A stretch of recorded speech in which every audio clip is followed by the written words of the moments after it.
You ever notice how people only remember God when things go wrong? When life's all sunshine and roses? Oh, they don't have time for Him. Too busy, too distracted, too wrapped up in their own little world. But the second things go south, the moment the floor crumbles beneath them, boom. They're praying, they're pleading, they're making deals. Suddenly God's their best friend. Funny, isn't it? How people treat the one who never leaves them, like a last resort.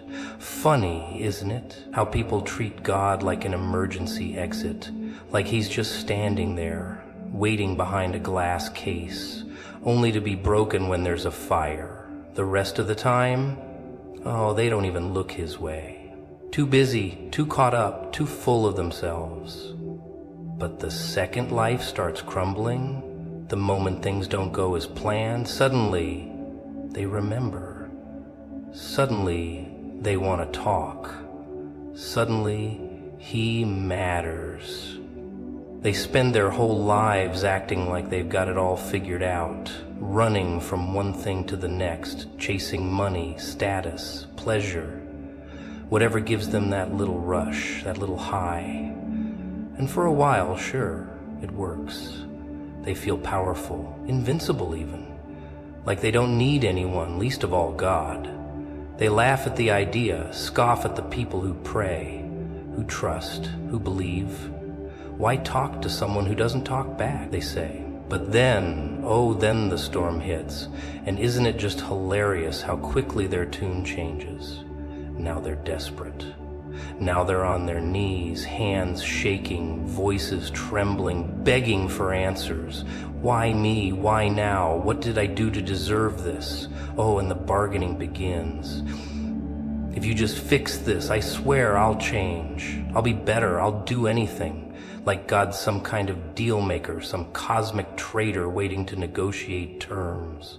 But it's not about deals, is it? It's about trust. It's about where you run first, not where you crawl last. The irony is, they had the chance all along. Every single day, He was there, waiting, ready.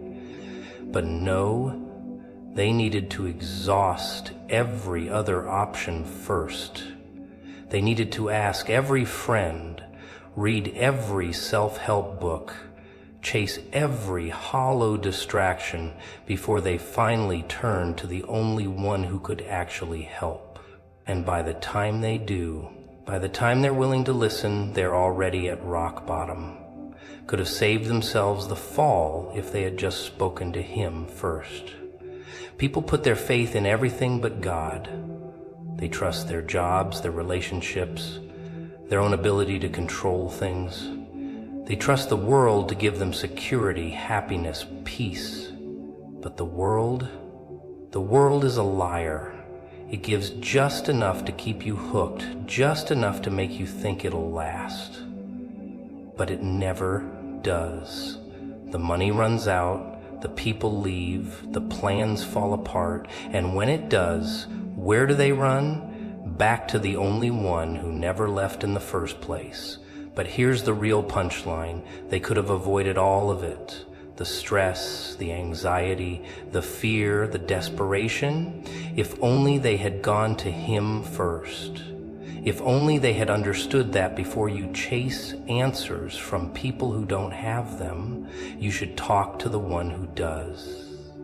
Before you cry to the world, you should whisper to the one who created it. Before you trust in broken things, you should trust in the one thing that never breaks.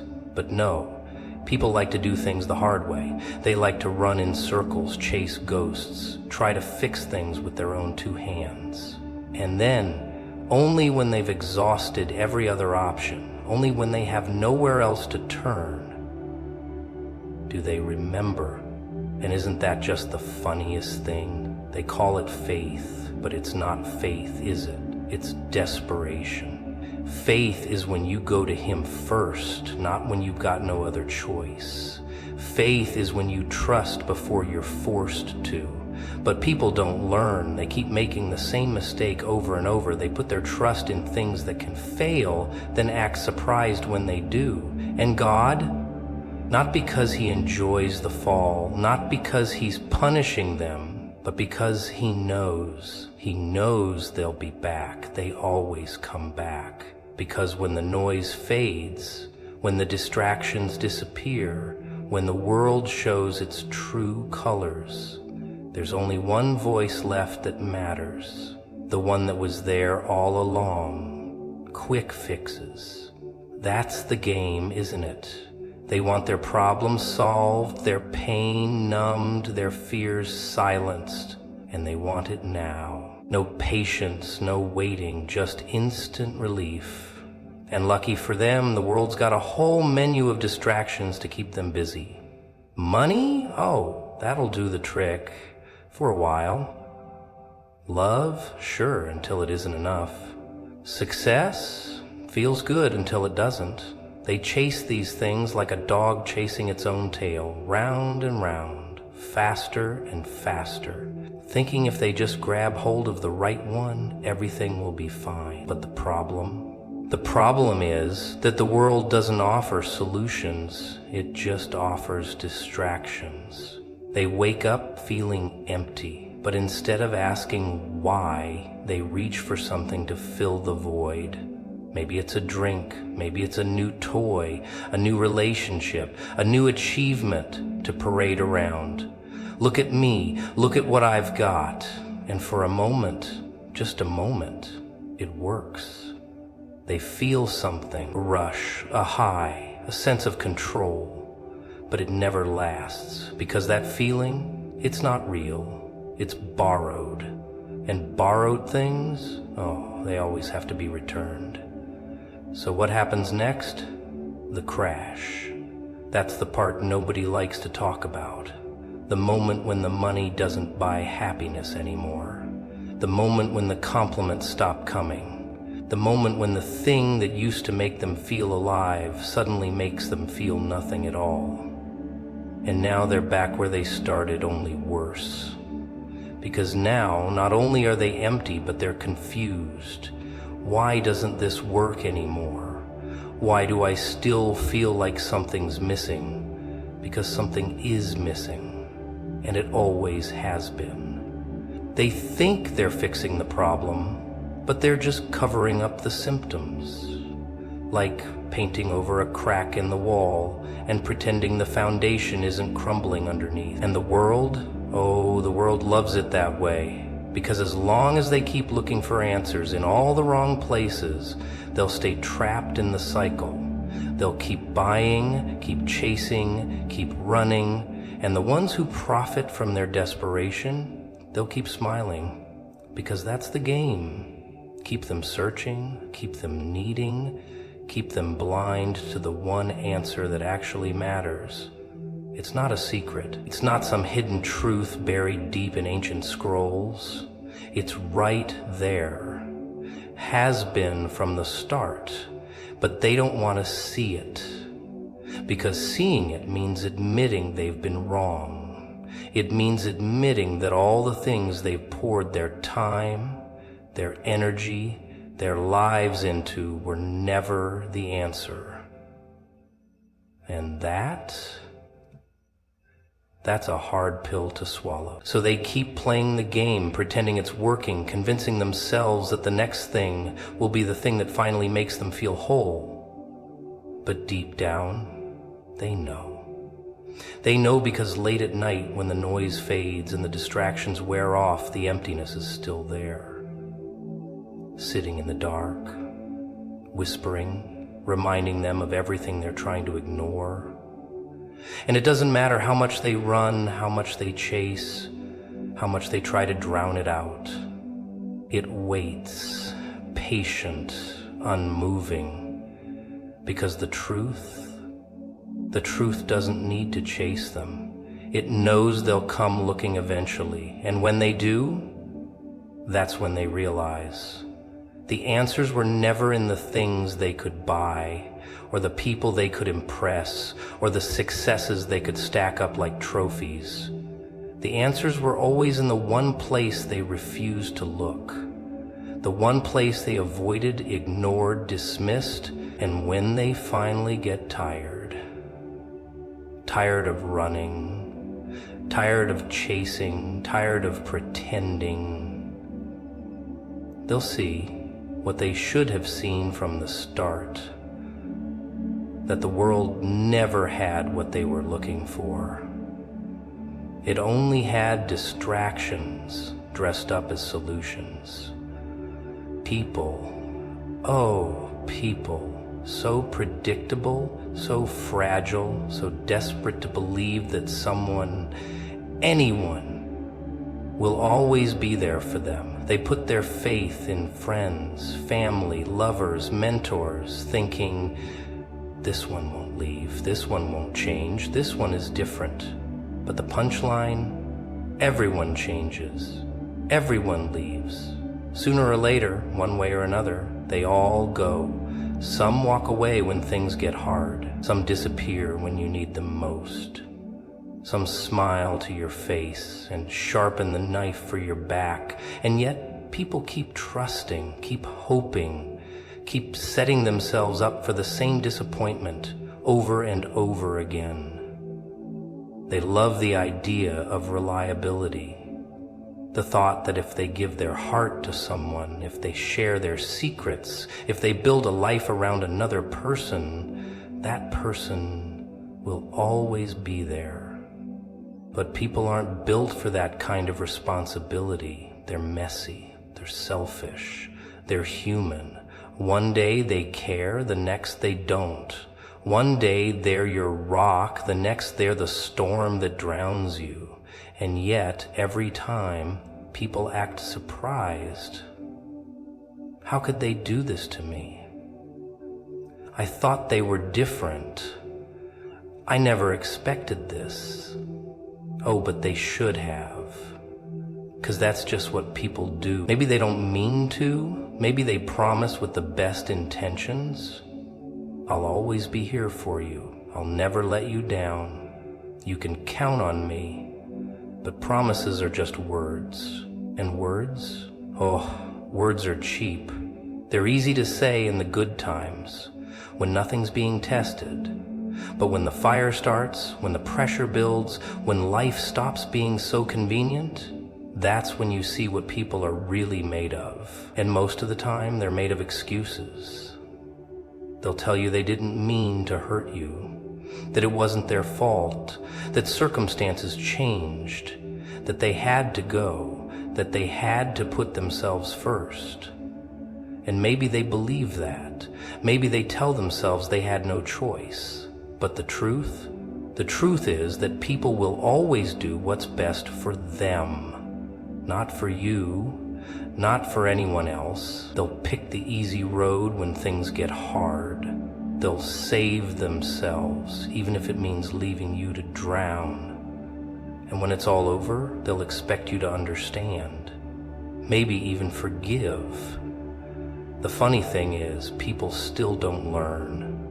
They get burned, they get abandoned, they get betrayed, and then they go right back to trusting again.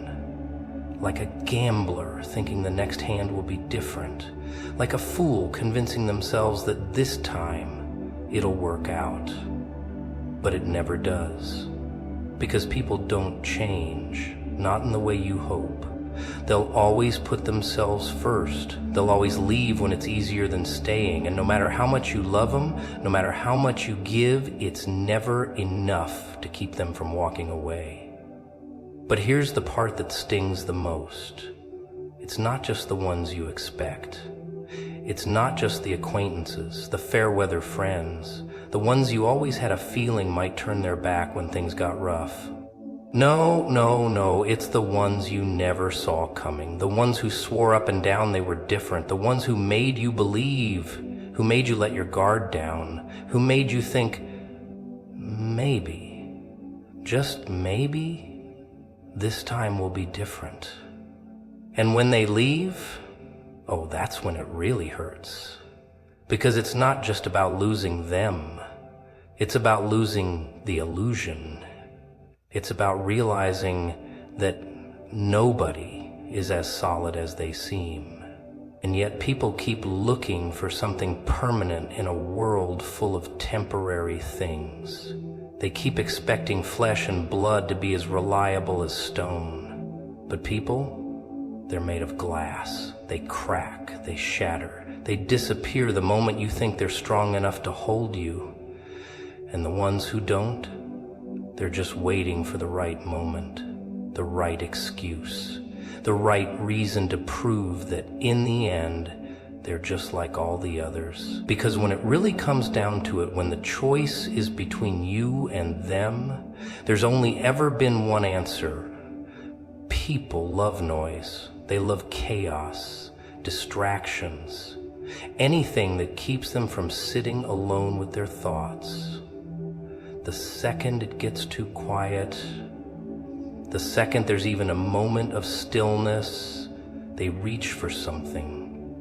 Music, a phone, a conversation, anything to fill the space. Because silence? Oh, silence is dangerous. Silence makes them think. And thinking, that's the last thing they want to do. Because when you strip away all the noise, when you sit in the quiet, when there's nothing left but you and your thoughts, that's when the real questions start creeping in. The ones they spend their whole lives running from. They ask everyone else for answers before they even consider talking to the one who actually has them. They go to their friends, their family, their social media feeds, looking for validation, for someone to tell them what to do, what to think, how to feel. They take advice from people just as lost as they are, just as broken, just as clueless. And why? Because it's easier. It's easier to get a quick response, a comforting lie, a temporary fix, than to sit in the quiet and actually wait for the truth. People hate waiting. They want instant results, instant clarity, instant relief. But God, He doesn't work on their schedule. He doesn't answer just because they demand it. He doesn't cater to their impatience. And that drives them insane. They don't want a conversation. They want a vending machine. Put in a prayer, get out a solution. But that's not how it works. That's never how it worked. So instead of waiting, they keep running. They fill their time with distractions, with noise, with nonsense.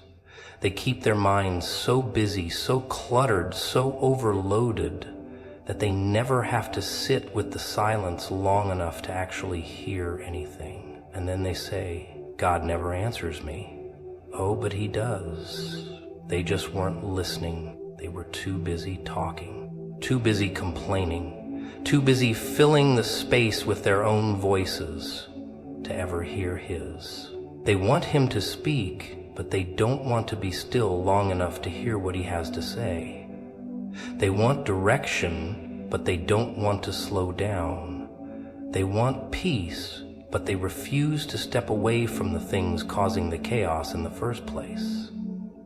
They want the benefits without the discipline, the answers without the patience, the wisdom without the effort.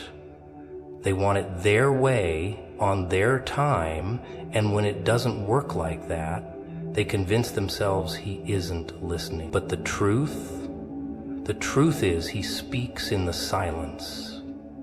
Not in the noise, not in the distractions, not in the rush of everyday life, in the quiet, in the moments where everything else fades away and there's nothing left but stillness. That's where the answers are. That's where the clarity comes. That's where they finally realize that all the running, all the searching, all the chasing was never necessary. That everything they needed was there all along, waiting for them to slow down and listen. But they won't. Most of them never will. Because silence is uncomfortable. It's unsettling. It forces them to confront things they don't want to face, their fears, their regrets, their doubts. It's easier to keep moving, to keep searching, to keep drowning in distractions than to sit alone in the quiet and let the truth sink in. Because deep down, they already know the answers, they just don't want to hear them. So they'll keep running, keep filling the silence, keep pretending they're looking for something when really they're just hiding from it. They'll convince themselves they're too busy, too tired, too overwhelmed to stop and listen. And when they don't hear anything, they'll blame him instead of admitting they were never really listening in the first place. People love opinions. They collect them like souvenirs, like little trinkets they can carry around, show off, compare. They ask one person, then another, hoping someone will tell them exactly what they want to hear. And when they don't, oh well, they just keep asking, keep searching, keep digging until they find the answer that makes them feel good. Because that's what they really want. Not the truth, just something that sounds nice, something easy, something comfortable. They go to their friends, their family, their coworkers, strangers on the internet, anyone who will throw an opinion their way. What do you think I should do? Do you think I made the right choice? Would you do this if you were me? As if these people know any better, as if they have it all figured out. But here's the thing, they don't. Nobody does. They're just as lost, just as confused, just as uncertain. But that doesn't stop them from talking, from advising, from handing out wisdom like they've got some special insight. And people listen. Oh, they listen. Because it's easier to trust a voice they can see than one they can't. They put their faith in human opinions over divine wisdom. And then they wonder why their lives are a mess. They take direction from people who can't even find their own way, and then they're shocked when it leads them nowhere. But they never stop to question it, never stop to ask why they trust these people in the first place. Maybe it's because they don't actually want answers. They just want approval. They just want someone to tell them that whatever they were already planning to do is the right thing, that they're smart, that they're justified, that they're in control. And the world, the world is full of voices, full of people more than happy to tell them exactly what they want to hear. Follow your heart. Do what makes you happy. Trust yourself. But the heart is fickle. Happiness is temporary. And trusting yourself? Well, how's that been working out so far? They've trusted themselves before, made decisions based on their own feelings, their own wants, their own understanding. And how many times has that ended in regret? How many times have they looked back and thought, if only I had known? But they could have known, they just didn't ask the right person. Instead of turning to the one who actually knows the future, who actually sees the full picture, they turn to people just as blind as they are. And they keep doing it, over and over again. They ignore the still, quiet voice that actually has the answers and drown it out with the noise of opinions that lead them nowhere. They want wisdom, but they don't want to seek it. They want clarity, but they don't want to listen. Because real wisdom isn't always easy. It doesn't always feel good. Sometimes it tells them to wait when they want to move. Sometimes it tells them to walk away when they want to stay. Sometimes it tells them they're wrong when they're desperate to be right.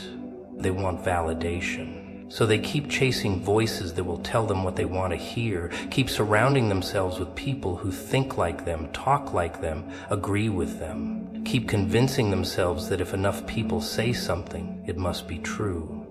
But truth isn't a popularity contest. It doesn't change just because more people believe a lie. And by the time they realize they've been listening to the wrong voices, it's already too late. The damage is done, the wrong turn has been taken, the consequences are real. And when everything falls apart, when the advice they followed turns to dust, when the voices that once seemed so certain suddenly have nothing to say, that's when they finally ask the question they should have asked in the first place. But by then, they're not looking for opinions anymore. They're looking for truth. And truth was never in the noise. It was always in the silence, always in the place they ignored, always in the one voice they refused to hear. You people think they have time. That's the great illusion, isn't it? They wake up, they go about their day, they make their little plans, and they tell themselves, well, I'll do it tomorrow. Tomorrow they'll start changing. Tomorrow they'll make things right. Tomorrow they'll finally listen, finally pay attention. But tomorrow isn't real. It's just a story they tell themselves to feel better about wasting today. They act like time is something they own, something they control. They act like they have an unlimited supply, like they can spend it however they want and there'll always be more. But time doesn't belong to them. It never did. It ticks forward second by second without their permission, without their control. They don't get to pause it, rewind it, ask for a little extra when they need it most. They don't even know how much of it they have left. And yet, they act like it's guaranteed, like they'll always have another chance, like they can afford to waste the moment they're in because the next one will always be there. They put things off, important things. Things that matter. They tell themselves, I'll get serious about my faith later. I'll have that hard conversation another day.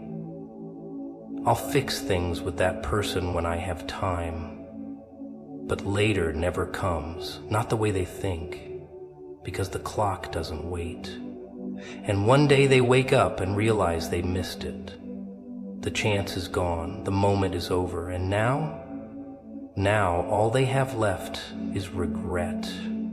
Regret. Oh, that's the real punchline. The thing nobody talks about until it's too late.